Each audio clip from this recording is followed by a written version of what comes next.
ಸಾರ್ವಜನಿಕ ಮಹತ್ವದ ಜರೂರು ವಿಷಯವನ್ನು ಶೂನ್ಯ ವೇಳೆಯಲ್ಲಿ ಪ್ರಸ್ತಾಪ ಮಾಡಲು ಅನುಮತಿ ಕೊಡಿದಿರಿ. ತಮಗೆ ನಾನು ಹೃದಯಪೂರ್ವಕ ಧನ್ಯವಾದಗಳು.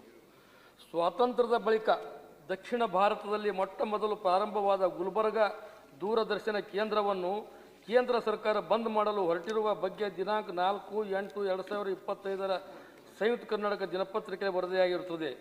ದೆಹಲಿಯಿಂದ ಮೊದಲುಗೊಂಡು ದಕ್ಷಿಣ ಭಾರತದ ಕರ್ನಾಟಕದ ಗುಲ್ಬರ್ಗ ಜಿಲ್ಲೆಯಲ್ಲಿ ಪ್ರಥಮ ಆದ್ಯತೆಯಲ್ಲಿ ಅಂದಿನ ಕೇಂದ್ರ ಸರ್ಕಾರ ದೂರದರ್ಶನ ಕೇಂದ್ರವನ್ನು ಸೆಪ್ಟೆಂಬರ್ 3, 1977ರಲ್ಲಿ ಆರಂಭಿಸಿತ್ತು.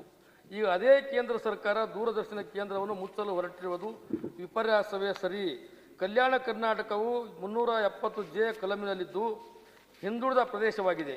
ಇಲ್ಲಿನ ಕಲೆ, ಕಲಾವಿದರು ಮತ್ತು ವೈಶಿಷ್ಟ್ಯವನ್ನು ಜನರಿಗೆ ತಲುಪಿಸಲು ಸರ್ಕಾರಿ ಸ್ವಾಮ್ಯದ ದೂರದರ್ಶನದ ಅವಶ್ಯಕತೆ ಇದ್ದು ದೂರದರ್ಶನವನ್ನು ಬಂದ್ ಮಾಡಬಾರದು ಎಂಬುದು ಕರ್ನಾಟಕ ಜನಪದ ಪರಿಷತ್ ಆದಿಯಾಗಿ ಹಿರಿಯ ಸಾಹಿತಿಗಳು ಮತ್ತು ಗಣ್ಯರುಗಳ ಒತ್ತಾಯವಾಗಿದೆ.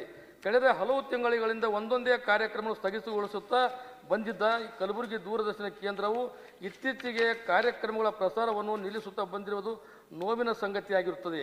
ಈ ಹಿನ್ನೆಲೆಯಲ್ಲಿ ಮಾನ್ಯ ಮುಖ್ಯಮಂತ್ರಿಗಳು ಕೇಂದ್ರ ಸರ್ಕಾರದೊಂದಿಗೆ ಮಾತುಕತೆ ನಡೆಸಿ ಹಲವು ದಶಕಗಳಿಂದ ಕಲ್ಯಾಣ ಕರ್ನಾಟಕದ ಸಂಸ್ಕೃತಿ, ಕಲೆ, ಸಾಹಿತ್ಯಗಳನ್ನು ಅನಾವರಣಗೊಳಿಸುತ್ತಾ ಬಂದಿರುವ ಇತಿಹಾಸದ ಗರಿಮೆಯನ್ನು ಹೊಂದಿರುವ ಕಲಬುರಗಿ ದೂರದರ್ಶನ ಕೇಂದ್ರವನ್ನು ಸ್ಥಗಿತಗೊಳಿಸದೆ ಮುಂದುವರಿಸುವ ಬಗ್ಗೆ ಕೇಂದ್ರದ ಮೇಲೆ ಒತ್ತಡ ತರಬೇಕೆಂದು ಶೂನ್ಯ ವೇಳೆಯಲ್ಲಿ ಮಾನ್ಯ ಮುಖ್ಯಮಂತ್ರಿಗಳು ಒತ್ತಾಯಿಸುತ್ತೇನೆ.